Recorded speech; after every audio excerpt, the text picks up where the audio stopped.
단톡방 스터디 뉴스 톡입니다. 네, 오늘도 굿모닝 SNS 기상 퀴즈를 하는 단톡방 친구들과 함께 진행해 보도록 하겠습니다.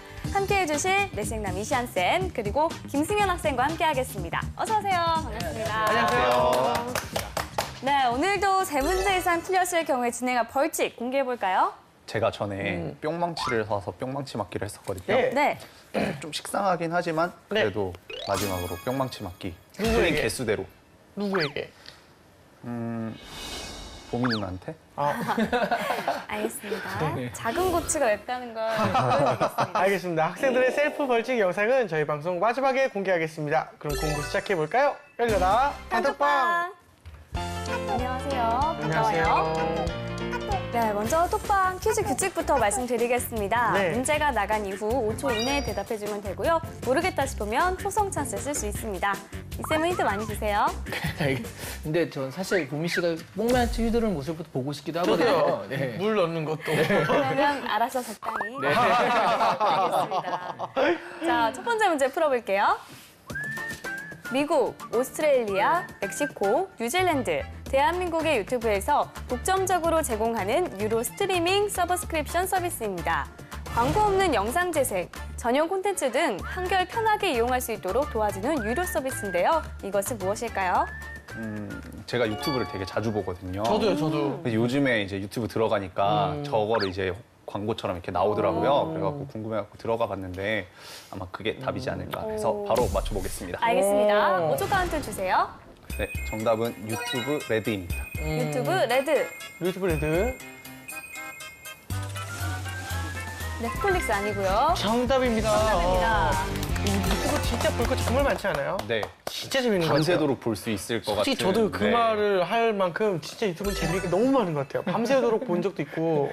넷플릭스랑 다른 게 넷플릭스 같은 경우에는 콘텐츠에 돈을 내고 구입하는 개념이라면 유튜브는 콘텐츠를 보는 대신 광고를 보는 거고 대신 광고를 수주하는 데서 광고 회사에 대기업에서 광고를 해서 돈을 내는 거거든요. 돈 내는 사람이 다른데 유튜브 레드는 이제 그런 부분들을 그 유저한테 돈을 받겠다라고 해서 새로 시도하는 겁니다. 이게 어떻게 될지는 한국에서도 모르고 외국에서도 과연 유튜브 레드가 어떤 그 미래를 가질지는 아직 몰라요. 완전 그전에 유튜브에 있던 그 수익 구조는 아닌 거죠. 이게 성공하면 유튜브가 완전히 그걸 다 잡게 되니까 그래서 많은 그 사람들이 좀 눈과 귀를 그 쏠리게 하는 그런 서비스입니다. 알겠습니다. 자, 그러면 두 번째 문제 풀어볼게요. 네. 젊은이와 10대에 대한 공포를 의미하는 말입니다. 이 용어는 무엇일까요? 무슨 포비아겠죠? 젊은이, 뉴스, 포비아. 한번 틀려볼래요? 과감하게 네. 한 대 맞는 걸로. 오, 좋아요. 알겠습니다. 5초 네. 카운트 주세요. 뉴스 포비아. 뉴스포비아. 그게 과연? 아니라 그렇게 얘기했는데. 네. 네, 정답은 에피비 포비아였습니다. 아. 모르는 게 확실합니다. 어려운 거죠? 확실하죠? 이게 굳이 한국말로 따지자면 청소년 혐오 여기에 더 가깝고요. 그러니까 흔히 요즘에 이제 그런 말 들어보셨죠? 뭐 급식충, 급식충, 중이병 이런 거 들어보셨고 중이병. 초글링이나 룸나무 이런 말을 쓰거든요. 이런 것들이 사실은 그 이유 없이 청소년들에 대한 어떤 혐오라든가 청소년들 비하하는 말인데 이런 게 사실 우리 그 여성 혐오, 여혐이라고 하죠. 미소진이라고 하는데 이런 부분들 해서 한마디로 나와 다른 이질적인 집단들을 좀 혐오하고 비하하고 그런 부분들을 폄훼하는 그런 현상들이 좀 자꾸 나타나는 것 같아서 네. 좀 이 사회가 어떻게 되려고 이러나라는 그런 어떤 그 위험한 신호인 것 같은 게 이런 단어가 등장을 한다는 거죠. 그래서 에피포비아 같은 경우에 사실은 좀 없어져야 될 말이 아닐까 그렇게 생각을 합니다. 네, 그렇군요. 알겠습니다. 예. 자, 그러면 세 번째 문제 풀어볼게요. 사이드미러와 룸미러 등 후사경이 없고 거울 대신 차량 외부 카메라와 실내 모니터로 대체하는 자동차는 무엇일까요? 시간이 없어. Without time. 아니, 그건 아닌데. 무식하긴. 아, 죄송합니다. 타임리스. 왜요? 그 카메라도 네. 그 안에 거울이 없는 거를 미러리스 카메라 이렇게 부르거든요. 네, 그럼 미러리스 자동차겠네. 그런지 한번 확인을 해보도록 하겠습니다. 쉽게 생각한 것 같은데요. 5초 카운트 주세요. 정답은 미러리스 자동차입니다. 미러리스 자동차. 정답입니다. 미러를 없애면은 공기 저항이 7.7% 정도 줄어든다고 해요. 그렇게나 많이요? 네. 그러다 보니까 연비가 또 한 2~3% 향상되는 효과가 있다라고 하거든요. 그럼 실제로 이제 미러리스는 어디에 달려 있냐면 카메라 기술이 한 고장이 난다거나 또 이게 잠깐 한 1초만 지연된다 들어와도 이제 좀 문제가 생길 수 위험하죠. 있잖아요. 그래서 좀 신뢰할 만한 카메라 기술이 있다라고 한다면 이게 구현이 바로 될 수 있는데 실제로 얼마 안 남았다고 합니다. 그래서 현재는 자동차에 미러가 없으면 불법이에요. 그렇죠. 많은 나라에서 그게 딱 반드시 되게 되어 있는데 네. 지금 법규를 개정해서요. 유럽도 그렇고 일본도 그렇고 점점 미러리스라는 그런 것들을 하기 위한 전 단계로 그런 법규를 없애고 있는 추세라고 하니까 곧 이제 이런 것들이 금방 들어오지 않을까. 네. 어색할 것 같은데 그 또 적응하겠죠. 네. 근데 디자인은 일단 예쁠 것 같아요. 맞아요. 알겠습니다. 자, 물고기. 그러면 네 번째 문제 풀어보겠습니다. 뛰어난 미술품이나 예술작품을 보았을 때 순간적으로 느끼는 각종 정신적 충동이나 분열 증상. 프랑스의 한 작가가 레니의 베아트리체 첸제 작품을 감상하고 나오던 중 무릎에 힘이 빠지면서 황홀경을 경험했다는 사실을 자신의 일기에 적어놓은 데서 유래했습니다. 이것은 무엇일까요? 네, 이 작가를 맞추는 게 나을 것 같아요. 어떤 작가 이름이거든요. 작가 이름 신드롬. 그러면은 초성 찬스를 써서 혹시나 알 수도 있으니 이거 알겠습니다. 모를 것 같은데. 시오 티긋 디귿. 초 카운트를 세겠습니다. 5초 카운트 주세요. 정답은 스탕달 신드롬입니다. 스탕달 신드롬. 과연? 정답입니다. 어떻게 알았어요? 재환이 형의 좋은 초성 찬스 때문에 맞춘 것 같습니다. 아, 스탕달 같은 경우는 적과학을 쓴 프랑스의 되게 유명한 작가인데 네. 이 사람이 그림을 본 다음에 와 너무 멋져가지고 그분에 대해서 확 빠져드는 두 분 혹시 그런 경험 없으세요? 있어요. 네. 있죠. 있어요? 어떤 음악 작품에. 음악에. 비발디 자개. 장기적인데. 왜요? 너무 장기적이에요. 학교 점심시간마다 나오는 음악 아니에요? 왜요? 네. 떨어지는데요? 진짜예요. 그러니까 예술 작품에 너무 그런 엑스타시를 느끼는 그런 것들을 스탕달 신드롬이라고 하는데 마지막에 어떤 훌륭한 경험들 그런 것들을 할 수 있다라는 것들이 이제 스탕달 신드롬의 또 다른 모습이라고 할 수도 있어요. 알겠습니다. 자, 그러면 마지막 문제 풀어볼게요. 은퇴를 앞두고 있거나 은퇴 직후인 연령층을 말합니다. 은퇴에서도 쉴 수 없는 이른바 땡땡땡땡입니다. 이것은 무엇일까요? 근데 은퇴하면 보통 쉬는 거지 않습니까? 네. 근데 은퇴해서 쉴 수 없다. 원래 은퇴해서 쉬어야 되는데 이건 은퇴해서 쉴 수 없는 반대되는 개념. 밥만 쉴 수 있는 그런. 그렇죠. 네. 맞춰보겠습니다. 네, 알겠습니다. 5초 카운트 주세요. 정답은 단만 은퇴입니다. 정답은 반퇴세대였습니다. 한번 은퇴라니. 반대가 어디 있습니까? IMF 이전이죠. 네. IMF 이전에는 은행 예금이요. 네. 하면 이자가 10%, 15% 이렇게 나왔어요. 그럼 뭐 4, 5억 넣어놓으면 그 은퇴해가지고 받은 자금을 다 그대로 넣어놓으면 한 달에 먹고 살 만한 돈이 나왔는데 그렇게 안 되잖아요. 네. 그때부터 점점 이게 그 노후가 좀 불안해지고 점점 은퇴는 빨라지고 이거를 또 뭐라고 하냐면 네. 퇴직 크레바스라고 불러요. 퇴직 크레바스. 저기 히말라야 가면 굉장히 깊은 협곡 이런 거 예. 있잖아요. 그래서 건널 수 없는 그런 것까지 할 수가 없으니까 또 해가지고 뭐 치킨집을 창업한다거나 뭐 그러잖아요. 이건 이제 반퇴세대라고 하는데 점점 이런 사람들이 많아진다는 게 문제고요. 또 알겠습니다. 알겠습니다. 자, 예. 이렇게 해서 톡방 퀴즈 풀어봤습니다. 오늘 어땠나요? 오늘 좀 많이 부끄러운 것 같고 반성을 많이 하게 되는 그런 시간이 아니었나 이렇게 생각을 합니다. 그래도 다행히 벌칙은 면제가 됐네요.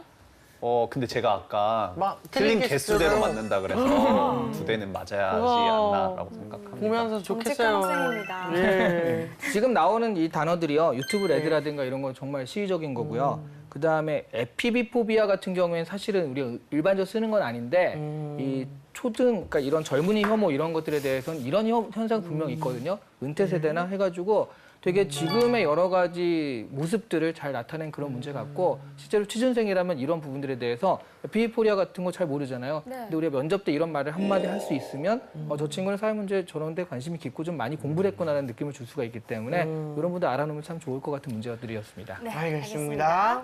자, 이번엔 뉴스톡에 선정한 이슈 공부해볼까요?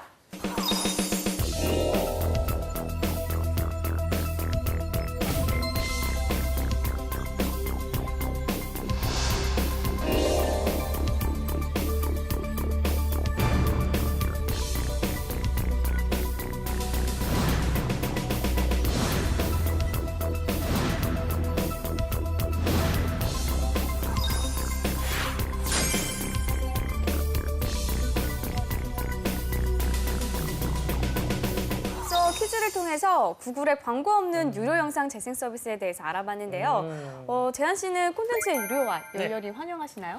저는 개인적으로 환영을 좀 하는 바인 게 콘텐츠라는 것 자체가 이제 지적 자산물 또는 창작물이잖아요. 네. 저도 창작하는 사람으로서 그런 어떠한 재산권의 그 저작권적인 부분을 좀 이렇게 존중받는 것, 이거에 대해서 굉장히 찬성을 하는 사람이기 때문에 네. 어떤 콘텐츠 이거 자체가 굉장히 열심히 만든 거라 유료화를 굉장히 좋게 생각하고 있습니다. 예전보다는 많이 달라졌지만 우리나라는 여전히 콘텐츠 유료화에 대한 거부감이 있는 것이 사실인데요. 네. 구글이 광고 없는 유료 유튜브 서비스를 국내에 선보이면서 이 본격적인 유료 콘텐츠의 성공 가능성에 관심이 모아지고 있습니다. 오늘은 이에 대해서 이야기 나눠보도록 하겠습니다. 예, 일단은 승현 학생은 뭐 일상에서 이제 유료 콘텐츠 서비스를 좀 얼마나 이용하고 있나요? 뭐 스트리밍부터 시작해서 어떤 여러 뭐 가지. 그러니까 지하철 타고 이렇게 이동할 때 네. 이제 음악 스트리밍 서비스 같은 것도 이용하고요. 네.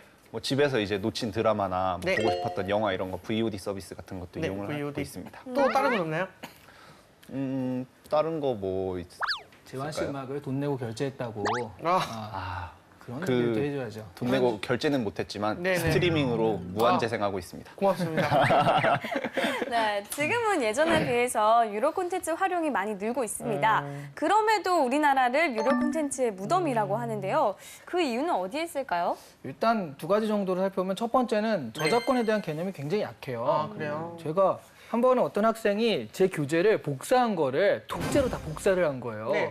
그걸 들고 와서 교수님 이건 뭐예요? 라고 물어보는 거죠. 그게 좀 미안한 행동이라는 개념이 없는 거죠, 아예. 그러다 보니까 이런 개념 자체가 굉장히 없다라는 게 일단 첫 번째고요. 예. 그다음에 여태까지 경험을 보면 유료화된 건 거의 다 실패를 했어요. 대표적으로 프리첼이 처음에는 그 카페나 이런 거를 막 하다가 네. 이게 유료화를 발표하면서 네. 폭망한 거죠. 폭망했어요. 네, 그래서 아씨 돈을 받다니 하면서 다 싸이월드로 옮겨간 거죠. 네. 그런 식으로 어떤 뭐 이렇게 돈을 내는 서비스에 대해서 여태까지 흥한 경험이 없고 콘텐츠는 공짜다라는 생각을 하고 있기 때문에 이게 함부로 누가 또 돈을 내라고 나서기가 되게 힘들거든요. 이런 여러 가지 사정상 한국에선 뭐 콘텐츠를 가지고 굉장히 돈을 번다 이런 게 좀 어려운 일이라고 생각을 해요. 알겠습니다. 일단은 관련 뉴스를 보고 좀 더 알아볼 텐데 어떤 네. 기사들이 있죠, 선생님? 네, 일단 두 가지 살펴보겠는데 네. 첫 번째는 한국 상륙한 IT 군단 바로 이제 유튜브 레드라든가 넷플릭스 같은 것들을 얘기하는데요. 과연 유료 콘텐츠 무덤서 통할까라는 건데 한국이 어느새 무덤이 됐네요. 네. 구글 자회사로 세계 최대 동영상 공유 플랫폼을 운영하고 있는 유튜브는 이달 초 광고 없이 콘텐츠를 볼 수 있는 유료 서비스인 유튜브 레드를 국내에 출시했다고 합니다. 미국, 호주, 뉴질랜드, 멕시코에 이어서 5번째고요. 아시아에선 처음이라고 하는데 근데 문제는 과연 이게 한 달에 어쨌든 7, 8천 원 내는데 이게 과연 낼 것인가? 그 돈을 내고 광고 조금 보고 말면 되는데 과연 할 것인가? 그래서 사실 좀 이게 과연 통할까라는 그런 의심은 많거든요. 그 중에 하나가 넷플릭스 같은 경우를 보면 넷플릭스가 들어왔는데 사실 그렇게 잘 되는 건 아닙니다. 그래서 그 이유가 뭐냐라고 했더니 오리지널 콘텐츠가 없다는 거예요. 유튜브에 들어가면 유튜브에서만 볼 수 있는 콘텐츠, 넷플릭스에 들어가면 넷플릭스에만 볼 수 있는 콘텐츠가 좀 적기 때문에 오리지널 시리즈가 좀 없는 게 문제가 아닐까라고 해서요. 근데 일단 중요한 건 양질의 콘텐츠를 확인했을 때 이들이 국가 경쟁력을 보자면 국제적인 경쟁력 있잖아요. 그러다 보니까 무시할 수는 없을 것이다. 그래서 상당히 좀 주목을 해야 되지 않을까.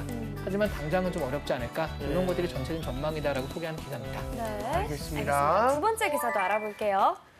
두 번째는 이제 우리랑 좀 다른 미국의 인터넷 이용자 환경을 소개하는데요. 미국의 인터넷 사용자 10명 중 7명이 유료 콘텐츠를 이용하고 있다는 얘기고요. 저작권에 대한 인식도 높다는 얘기거든요. 설문조사를 좀 했더니요. 유료 콘텐츠를 구매한 경험과 그다음에 저작권 보호 가치가 있다라고 판단하는 그 미국 소비자가 상당히 많다라는 얘기인데 전체 응답자 중 65.9%가 유료 콘텐츠를 구매한 경험이 있다라고 대답을 했어요. 그러니까 거의 70%, 10명 중 7명 정도는 돈을 내고 샀다라는 거죠.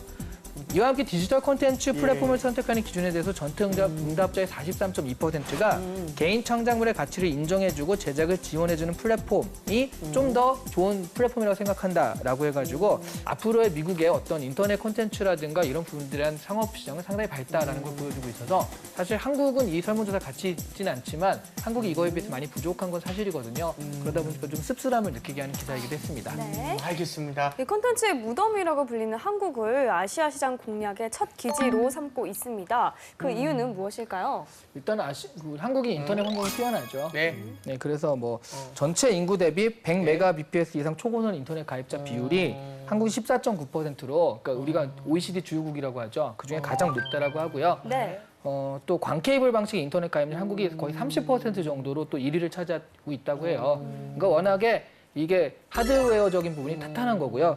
그다음에 소프트웨어적으로도 아시아에서 한류가 이제 많이 좀 통하잖아요. 예. 그러다 보니까 소프트웨어적으로도 아시아의 하나의 기지로서 작용할 수가 있기 때문에 그런 부분에서는 한국이 좀 그 공략, 아시아를 공략할 때는 첫 번째 기지로 예. 선택되는 경우가 많습니다. 알겠습니다. 근데 사실 이 네. 문제는 이제 얼마 전에 그 한국 진출한 넷플릭스도 고전을 면치 못한다 이렇게 얘기했는데 유튜브 레드가 과연 이 성공을 할 수 있는 건지 그것도 유튜브는 무료라는 인식이 좀 강하잖아요. 그래서 네. 여러 가지 좀 어려움이 있지 않을까 싶은데요. 이게 사실 그런 부분 정보는 공짜다라는 게 너무 옛날부터 있었던 거죠. 그러니까 프리첼의 그런 폭망을 보면서 네. 아 이거 함부로 이렇게 돈을 받으면 안 되겠구나. 다른 광고에서 돈을 끌어야겠다. 다른 데서 돈을 끌어야겠다라고 해서 사업자 자체가 소비자들한테 콘텐츠에 돈을 내는 습관을 들이질 못했어요.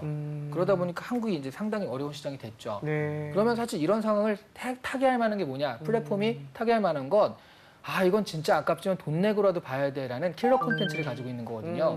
이건 돈 내고라도 예. 사봐야겠다는 걸 가지고 있으면 콘텐츠 플랫폼을 정착시키는 도움이 됩니다. 근데 지금 유튜브 레드라든가 넷플릭스가 그런 부분이 좀 약하다라는 거죠. 그러니까 지금 하우스 오브 카드가 이제 넷플릭스의 가장 그 최고의 경쟁을 가진 건데 이걸 이미 IPTV에 팔았기 때문에 이걸 가지고서 그렇게 킬러 콘텐츠로 삼을 수가 없는 상태예요. 근데 넷플릭스가 들어왔는데 사실은 그러면 이 지상파라든가 아니면 TVN 되게 재밌는 거 많이 하잖아요.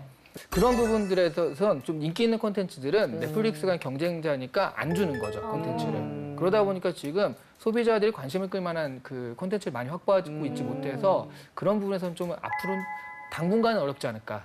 하지만 한국 시장을 자꾸 연구해서 오리지널 콘텐츠를 자꾸 갖게 되면은 언젠간 또 경쟁력이 있지 않을까. 네. 이렇게 좀 두 가지 전망이 엇갈리고 있습니다. 네. 이제 두 번째 기사도 한번 살펴볼 건데요. 어떤 게 좀 눈에 띄었나요? 미국의 그 유료 콘텐츠에 대한 인식 수준이 상당히 높다는 점이 좀 놀라웠고요. 미국의 네. 콘텐츠. 네, 결국 양질의 콘텐츠 제작이 가능한 환경을 만들어 주는 거는 이런 네. 소비자들의 콘텐츠 뭐 저작권이라든가 이런 인식이 바탕이 되어 있기 때문에 양질의 콘텐츠를 만들 수 있지 않나라고 생각하고 한국 소비자들도 좀 변해야 된다라고 마찬가지로 좀 생각을 해봤습니다. 네. 승현 학생이 말한 것처럼 기사를 보면 미국의 경우에는 이 저작권에 대한 인식이 높은 만큼 유료 콘텐츠에 대한 이용률도 높은 편인데요. 우리나라의 경우에는 어떨까요? 아직은 그런 건 그러니까 인터넷을 직접적으로 해서 돈을 내라라고 하면 많지는 않은 것 같아요. 많지 않다. 다만 저는 약간 좀 긍정적으로 그러니까 그 생산자 입장에서 보자면 네. 한꺼번에 결제하는 건 잘합니다. 한 번에. 그러니까 IPTV 같은 경우는 네. 거의 가정마다 있잖아요. 있죠. 근데 그거를 IPTV는 얼마야? 그냥 내라고 한다면 그 돈이 막 어른거리겠지만 인터넷 상품과 결합해가지고 이게 들어갔을 때 어떻게 된다라는 식으로 상품에 묻어버리잖아요. 그래서 지금 IPTV 가입률이 1,000만 명 정도 된다고 해요. 그러니까 이런 부분에 있어서는 실제로 돈을 내고 콘텐츠를 이용하는 건데 좀 의식하지 못하게. 요즘 스트리밍 서비스가 잘 되잖아요. 예. 그 멜론이라든가 이런 것들이 또 하는 거는 통신사와 결합된 상품으로 이게 딱 들어가다 보니까 같이 내는 돈에 딱 묻어 있으니까 잘 인식을 못해서 그런 것 같아요. 그래서 실제로 이제 이런 부분이 앞으로 잘 되려면 그 결합 상품이라든가 그런 쪽으로 그런 식으로 돈을 내는 건 또 익숙하니까 그렇게 좀 상품적인 어떤 그 기질을 좀 발휘해야 되지 않을까 싶은 생각은 좀 있고요. 네. 근데 직접적으로 야 이거 돈 내, 한 달에 5천이니까 내라고 하는 상품들이 아직 그렇게 확 잘 된 건 별로 없었거든요. 그래서 약간 좀 지혜를 많이 발휘해서 이걸 그 마케팅적으로 접근해야 되지 않을까 싶어요. 자, 이번엔 취준생의 뇌를 섹시하게 만들어 볼 시간입니다. 이름하여 이시안의 족보를 열어라!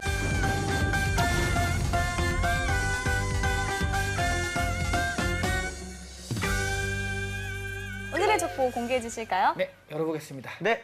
자, 참 넷플릭스 관계자가 네. 관심 있게 봤으면 좋겠는 어. 그런 주제입니다. 스티븐 스카우트 때문에 어떡하죠? 짜라란. 짜자잔! 네, 자신이 넷플릭스의 마케팅 담당자라면 어떤 전략으로 한국 소비자들을 공략할 수 있을까가 오늘의 주제입니다. 자, 오늘도 실전 면접처럼 진행해 보도록 하겠습니다. 승현 학생 답해볼까요? 네, 일단 넷플릭스의 문제점 중에 하나는 소비자들이 넷플릭스 안에 어떤 컨텐츠들이 있는지를 잘 모르고 있다는 점이라고 생각을 합니다. 그래서 이제 넷플릭스에 유입이 안 된다고 생각을 했는데요. 그래서 일단은 그런 어떤 이제 일부 킬러 컨텐츠들을 뭐 하우스 오브 카드라든가 뭐 더블 타겟이라든가 이런 오리지널 컨텐츠들을 좀 이제 한국의 플랫폼에 뭐 OTT나 아니면은 IPTV나 이런 데 좀 공급을 함으로써 넷플릭스가 이런 콘텐츠를 가지고 있다라는 그런 이제 소비자들의 인식을 좀 바꾸면은 그런 소비자들이 이제 넷플릭스로 다시 재유입될 수 있을 거라고 생각을 하고요. 또 이제 넷플릭스가 한국에서 지금 한국판 오리지널 콘텐츠가 없다는 것도 하나의 문제점이라고 생각을 합니다. 그러니까 뭐 지금 TVN에서 하고 있는 도깨비나 이런 드라마를 이제 넷플릭스에서 한다면 충분히 그걸 보기 위해서 사람들이 또 들어올 수 있을 거라고 생각을 하고요. 또 하나는 이제 넷플릭스 같은 경우에는 모바일을 이용해가지고 뭐 이동하면서 볼 수 있는 그런 장점들이 있는데 이제 모바일을 이용해서 밖에서 보면은 와이파이 환경이 안 되는 상황에서 볼 때 이제 가장 걱정되는 게 데이터 요금이잖아요. 이제 통신사들과의 어떤 제휴를 통해 가지고 넷플릭스 요금제를 만든다면 그래서 넷플릭스를 이용하는 그 부분에서는 뭐 데이터를 하루에 1기가, 2기가 이런 식으로 제공할 수 있는 방법을 찾는다면은 충분히 이제 넷플릭스가 플랫폼으로서 가지는 매력을 느낄 수 있지 않을까라고 생각을 해봤습니다. 근데 차라리 아까 얘기한 도깨비나 이런 것들이 네. 좀 더 대중적이지 지금 보면 미드나 이런 것들은 여태까지 보면은 굉장히 좀 그 매니아층이라고 할 수 있는 그런 걸 형성해 온 거지 그 대중적으로 형성되진 않았거든요. 대중적으로 형성되지는 않았지만 지금 말씀하셨듯이 매니아층들이 이제 원하는 그런 부분들이 많잖아요. 미드나 영드 같은 경우에는 지금 넷플릭스에 매니아층들만 가입을 한다고 해도 충분히 지금보다는 더 나은 상황으로 나아갈 수 있는데 그런 부분들이 부족해가지고 지금 고전을 면치 못하고 있다고 생각을 하거든요. 네, 좋습니다. 그럼 첫 번째 얘기는 넘어가고 두 번째 얘기에서 오리지널 콘텐츠, TVN의 그런 것들을 좀 확보할 필요가 있고 통신사랑 와이파이 결합을 해야 된다는 얘기를 했는데 둘 다 우리나라의 그 업체랑 같이 제휴를 하는 전략이에요. 근데 사실 이 업체들이 곧 경쟁자거든요. 그래서 현실적으로는 하우스 오브 카드 왜 안 되냐면 이쪽에 넘겼기 때문에 지금 여기서 독점을 네. 못하는 거거든요. 그러니까 이 경쟁자를 그 공략하는 전략으로 이런 부분들의 쉐어를 안 할 가능성이 상당히 많아요. 이런 부분들에서 어떻게 하실 거예요? 이제 그런 부분들은 이제 한국의 어떤 컨텐츠들을 지금 가지고 오지는 못하니까 그런 어떤 자체적으로 제작할 수 있는 넷플릭스가 자체적으로 한국엔 작가와 이제 연출 이런 사람들을 이제 고용을 해가지고 자체적으로 제작할 수 있는 그런 환경을 만들어 주면은 투자금이 엄청나겠는데요? 투자금이 많이 들기도 하겠지만 현재 지금 넷플릭스가 그런 식으로 이제 작가들이나 어떤 컨텐츠 제작사들과의 접촉을 하고 있는 걸로 알고 있거든요. 그러니까 충분히 그런 여력이 있기 때문에 그런 접촉을 하고 있다고 생각을 하고요. 자, 여기까지 하겠습니다. 네, 알겠습니다. 선생님, 이런 유형의 문제는 이제 어떤 기업에서 출제를 좀 하는지 또 질문의 의도가 무엇입니까? 실제로 자사 제품을 어떻게 마케팅할 것이냐에 대한 문제는 정말 많이 나와요. 네. 그게 꼭 마케팅 직군이 아니더라도 그 우리 회사 제품에서 얼마나 많이 알고 있고 우리 회사를 얼마나 많이 알고 있는지를 보기 위해서 네. 네. 그래서 내가 어느 회사에 지원하게 되면 또 그 업계에 지원하게 네. 되면 그런 부분들을 어떻게 마케팅할 것인가 전략 정도는 생각하고 가셔야지 된다라고 말씀드릴 수 있습니다. 네. 알겠습니다. 자, 그러면 실전이라면 어떻게 답을 해보는 게 좋을까요? 지금 승현 학생 같은 경우는 이제 장점과 단점이 둘 다 있는 그런 답변이었어요. 네. 그러니까 단점은 뭐냐면 그러니까 이런 걸 굳이 물어보는 건 대학생들의 어떤 좀 재밌고 아니면 대학생들만 통할 수 있는 어떤 예. 통찰력이 있는가를 물어보는데 지금 넷플릭스 하는 거 그냥 정리한 얘기예요. 예. 넷플릭스 이렇게 하고 있더라. 그러니까 이렇게 합시다. 뭐하러 물어봐요, 그러면? 뭐하러 그 새로운 방법 뭐가 있습니까? 라고 물어보는. 그게 아니라는 거죠. 그러니까 그런 부분들에서는 좀 단점이었는데 장점은 뭐냐면 이걸 왜 물어볼까를 생각하면 한국 사람이라면 소비자라면 대학생이라면 어떻게 생각할까라는 분석을 좀 해라는 얘기인데 그런 부분은 처음에 넷플릭스 안 되는 원인은 이런 것 같습니다라고 분석을 하고 시작했다라는 건 그건 장점이거든요. 그래서 그런 부분을 분석을 했고 이렇게 해서 안 되는 겁니다라고 한 다음에 그 다음엔 하고 있는 걸 정리하는 게 아니라 그래서 이것들을 내 생각엔 이렇게 하는 건 어떨까요?라고 해서 조금 더 창의적으로 했으면 되게 완벽한 답변이 나왔을 것 같아요. 알겠습니다. 네, 알겠습니다. 자, 그럼 승현 학생님 선생님 평가 어떻게 들었어요? 사실 제가 플랫폼 네. 쪽을 준비를 하고 있다 보니까 이렇게 좀 관심이 많았거든요. 네. 넷플릭스를 다운받고 가입을 해가지고 직접 보고 막 했는데 네. 그 창의성이 역시 부족하지 않나. 그래서 창의성을 좀 기를 수 있는 방법을 좀 고민을 많이 해봐야겠다라고 생각이 들었습니다. 네, 알겠습니다. 자, 이렇게 있음을 족보 확인해봤고요. 이번에 우리 단톡방 친구들과 함께 공유하고 있는 주제 알아볼까요? 네. 네, 그 저작권에 대한 얘기를 좀 정통적으로 공략하는 그런 질문인데 우리나라의 저작권에 대한 인식은 강한 편인지 아닌지 스스로 판단을 한 다음에 왜 그렇게 판단하는지 중요한 건 자신의 경험 중에서 구체적인 예를 들어서 설명해보라가 오늘의 주제입니다. 네. 진짜 음악하는 사람이다 보니까 이런 얘기를 되게 많이 했었는데 제일 중요한 거는 이 CD가 없어졌다는 거. 이게 어떤 그 매체의 발달이란 것도 있지만 내가 이걸 소유하고 싶다는 이제 욕구가 굉장히 많이 사라졌어요. 왜냐면은 너무 흔해져서. 이 인터넷만 들어가도 유튜브에 음악 다운받으면 치면 나오지, 뭐 스트리밍도 들으려면 바로 듣지. 그러니까 다운로드를 해서 내가 소장을 하고 있거나 아니면 이 유형의 것으로 갖고 있는 것에 대한 그 가치관이 굉장히 없어져서 옛날에 비해서. 네. 그래가지고 아무래도 그런 것들이 저작권에 대한 인식이 좀 많이 떨어진 부분 중에 가장 단적인 예가 좀 아닐까라는 생각했죠. 저 같은 경우에는 이 저작권에 대한 인식은 있으나 좀 실천이 저조한 편이라는 생각이 들거든요. 우리가 뭐 한류 콘텐츠의 가치가 올라가면서 이 콘텐츠의 가치는 좀 저작권의 가치 인정하게 되면서도 이 막상 이제 결제를 해야 하는 순간에 놓이면 어둠의 경로를 찾게 되는 것 같아요. 그런 점에서 봤을 때 좀 실천이 많이 저조하지 않나라는 생각이 좀 들고요. 그렇죠. 승현 학생의 보기에는 어떤가요? 저는 저작권에 대한 인식이 아직 좀 낮지만 그래도 좀 나아지고 있다라고 제가 생각을 하거든요. 네. 이제 학교에서 뭐 영상 과제나 이런 걸 찍을 때 이제 배경음악으로 쓰는 음악들을 불법 만든다든가. 다운로드를 한다거나 막 이런 식으로 해가지고 사용을 했거든요. 네. 이제 근데 요즘 이제 보면은 애들이 그런 어떤 오픈 콘텐츠 이런 것들을 이용해가지고 이제 뭐 어떤 용도로는 무료로 이제 사용할 수 있습니다. 이런 어떤 것들을 이용해가지고 이제 만들기 시작하는 걸 보면서 아 그래도 저작권에 대한 인식은 그래도 점점 나아지고 있지 않나라고 생각을 하게 되었습니다. 그렇군요. 네. 알겠습니다. 그럼 우리 톡방 친구들의 의견을 좀 확인을 해볼 건데요. 한번 읽어주세요. 네. 태희 학생, 우리나라의 저작권에 대한 인식은 약한 편이다. 우선 드라마나 영화 등을 불법 다운로드하고 몇만 원의 게임을 무일푼으로 불법 다운로드하는 모습에서 바로 알 수 있다.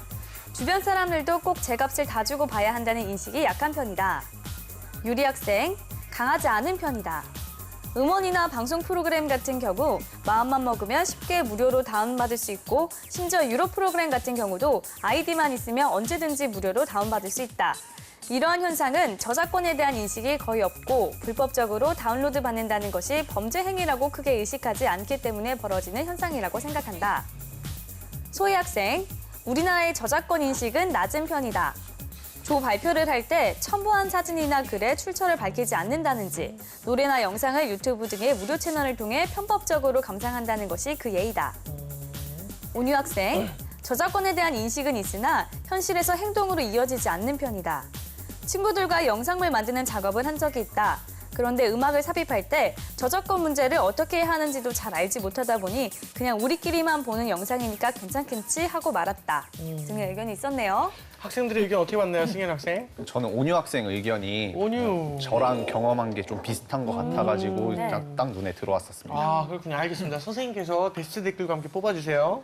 네, 여기서 중요한 거는 이 질문 중요한 건요. 자신의 경험을 바탕으로 하라는 거거든요. 근데 많은 학생들이 면접 질문에서 자꾸 일반화를 해요. 예. 보통 이렇습니다라고 하는데 이게 공통 질문이라면 면접관 입장에서는 지금 123번째 그 얘기를 듣고 있는 거거든요. 네. 그러니까 중요한 건 개인의 경험에서 제가 사실은 이런 일이 있었습니다. 이렇게 하는 게 훨씬 더 좋은 답변인 거죠. 근데 사실 요 학생들 지금 전부 다 그런 부분이 약해요. 그런 면에선 그나마 소희 학생이 실제로 조발표를 할 때 이렇게 했다는 것이 예다라고 해서 자기 경험을 좀 가지고 왔기 때문에 그러면 소희 학생이 이 프로세스상에서는 좀 더 좀 알맞은 답변이 아니었나 이렇게 뽑도록 하겠습니다. 알겠습니다. 알겠습니다. 소희 학생이 베스트 댓글로 선정됐습니다. 축하합니다. 네, 오늘은 세계적인 추세가 되고 있는 유료 네. 콘텐츠 시장의 현재와 국내 업계의 현실에 대해서 이야기 나눠봤습니다. 이제 정리를 한번 해볼까요? 예전에 이제 그런 얘기를 한 적이 있어요. 사람들이 우리는 왜 헐리우드 드라마처럼 이렇게 딱 짜여지고 정말 멋진 그런 드라마를 만들지 못할까. 근데 사실 헐리우드 드라마 만들 때는요. 심할 경우 정말 인기 있는 시리즈는 작가가 100명씩 꾸고 그런데요. 예. 그만큼 돈이 되니까 그런 것들을 쓸 수 있으니까 하는 거거든요. 근데 한국에선 그런 저작권에 대해서는 돈을 내기 아까워하면서도 드라마를 그렇게 만들어라라고 하니까 되게 뭐 밤샘이라든가 좀 어려운 제작 환경이 나오잖아요. 실제로 우리가 컨텐츠에 대한 어떤 투자와 이런 것들은 곧 우리한테 돌아오는 거다 생각을 한 다음에 저작권 개념이 상당히 약한데 나부터 요만큼 조금씩 나아지는 어떤 노력들을 좀 해야 되지 않는 그런 노력을 해야 되는 시점이 되지 않았나 이렇게 생각을 할 수 있는 그런 주제였습니다. 알겠습니다. 우리 승현 학생 어떠세요? 저는 그 좋은 물건은 좋은 값어치를 하잖아요. 그럼요. 그러니까 어떤 좋은 컨텐츠를 보기 위해서는 그만큼의 가치를 지불을 해야지 마땅하다고 생각을 하거든요. 예. 그러니까 이제 학생들도 좀 그런 이제 컨텐츠를 소비하는 데 있어서 좀 더 이제 돈을 내는 거에 좀 부담을 가지지 말고 당연히 그냥 내야 된다 이런 인식이 좀 자리 잡았으면 좋겠다고 생각을 했습니다. 알겠습니다. 좋은 의견 감사하고요. 오늘 뉴스톡은 여기까지 하겠습니다. 저희는 다음 시간에 다시 톡방을 열겠습니다. 감사합니다. 벌칙 수행을 하도록 하겠습니다. 두 문제를 틀렸으니까 제가 두 대를 시원하게 때리도록 하겠습니다. 자, 눈을 감을 건가요? 뜰 건가요? 차마 누나가 때리는 거를 눈 뜨고 볼 수 없네요. 알겠습니다. 감아주시고요. 네.